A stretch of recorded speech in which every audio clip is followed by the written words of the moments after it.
دروغ ولې وایې؟ دروغ ولې وایې؟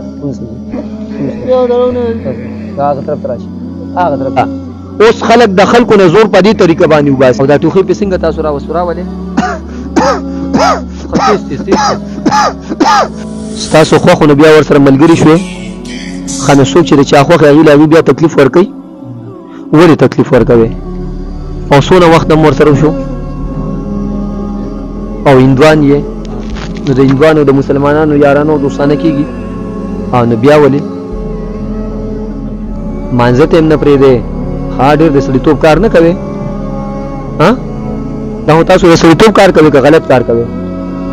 غلط کار کوئ. او قرآن ته هم نه پرېږدې؟ مانځه ته هم نه پرېږدې؟ جومات ته هم نه پرېږدې؟ او دا ټوخۍ پې څنګه تاسو راوستراولې؟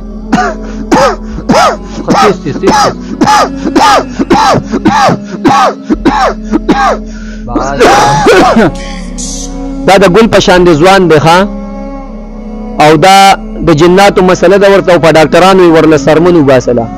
دا مخ وله ځکه نه راولمه چې نن سبا په هر خاندان کې او په هر کور کې په هر ځای کې د کور او د تعویذونو مسلې دي. مخکې به خلکو ټوپک او تماچه استعمالوله، اوس ټوپک او تماچه ختمه شوې ده. اوس خلک د خلکو نه زور په دې طریقه باندې وباسي. دا شکل ولې ځکه نه راولم د دنیا په دمونو باندې ګرځولې، د دنیا په ډاکټرانو باندې ګرځولې دي او بې انتهایي زموږ په شان غریبانان دي. علاج به ورته کوم او د الله په حکم سره انشاءالله تاسو به بیا 21 ورځې پس به بیا وینئ که خیر بیا به ورته ښیم ښه. او هندوان دي ورسره جي مانځه ته هم نه پرېږدي، مانځه ته یې نه پرېږدی ښه، مانځه ته یې نه پرېږدي، د قرآن تلاوت ته یې نه پرېږدي، جومات ته یې چې کوم دي نه پرېږدي. څو کسان یې ورسره؟ 3 کسان دي ورسره او هندوان دي ورسره. وایي دا زموږ خوښ دی او نه پرېږدی. یا ولې نه پرېږدی؟ ولې نه پرېږدی؟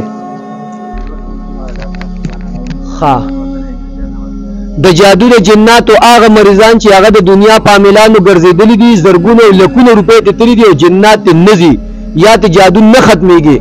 انشاءالله دلته هغه مریضان مردان ته راولې د الله په کلام به ورته علاج کوو. د الله په کلام کې زور دی، طاقت دی، شفا ده. خلک په سوشل میډیا وایي موږ سره پیریان دي او موږ د خلکو ګردو ته کوزو، معدې ته کوزو او موږ پې تعویذونه وباسو. دا کوو دا کوو، دا ټولې ډرامې دي.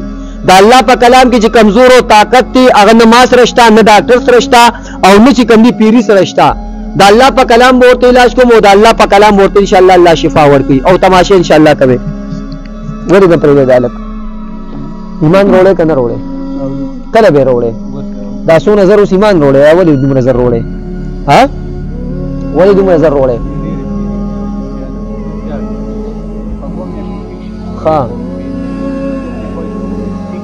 او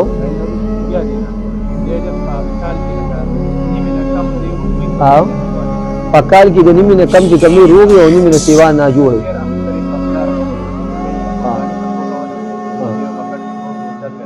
ولې دا هلک نه پرېږدی؟ دروغ ولې وایې؟ نه څنګه دروغ نه وایې؟ ولې دروغ وایې؟ دروغ ولې وایې؟ دروغ ولې وایې؟ هغه طرف ته راشي، هغه طرف ته راشي. ولې تاسو دروغ وایې؟ ولې دا هلک نه پرېږدی؟ دا خو د ګل په شان دی ځوان دی، ولې نه پرېږدی؟ ولې نه پرېږدی؟ پرېږدی که نه پرېږدی؟ پرېږدی که نه پرېږدی؟ پرېږدی که نه پرېږدی؟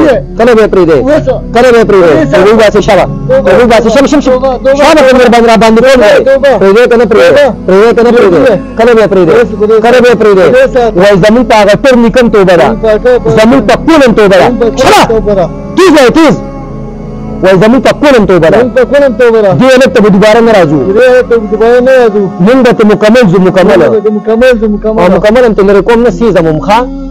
دا هندوان دي، هندوانه څو پیري مسلمانان شوي دي او دوباره چې کوم دي خپل رامیتوب کوي. سیزم ده انشاءالله ښه، زه جنات نه سیزم خو داسې جنات ته چې کوم دي انشاءالله سیزم او د الله په حکم سره 21 ورځې پس پاته انشاءالله د هلک خیم ته خیري ښه پسې دی کېږي. ونیسه دا ښه ځوان له سکول